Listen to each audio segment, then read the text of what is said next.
How to edit Instagram story settings. If you're an Instagram lover like me, you probably know how fun and creative Instagram stories can be. But did you know you can customize your Instagram stories settings to make your experience even more better? Alright, first things first, open your Instagram app. If you're not logged in yet, go ahead and log into your account. Now simply swipe right to go to the settings of stories. Simply tap on the settings at the top, and from there simply go to story settings. This is where the magic happens. Now that we're in the story settings, let's talk privacy.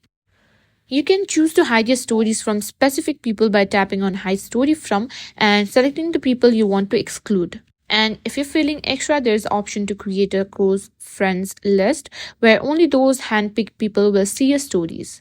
Next up, let's talk about who can reply to your stories. If you want to keep things more private, you can restrict who can respond to your stories.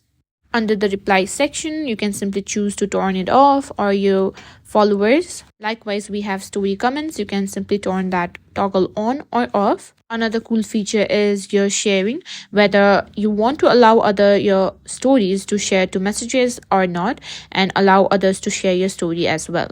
You can simply toggle this on or off, whatever you choose to do. And that's it. You've now got all the tools to fully customize your Instagram story settings.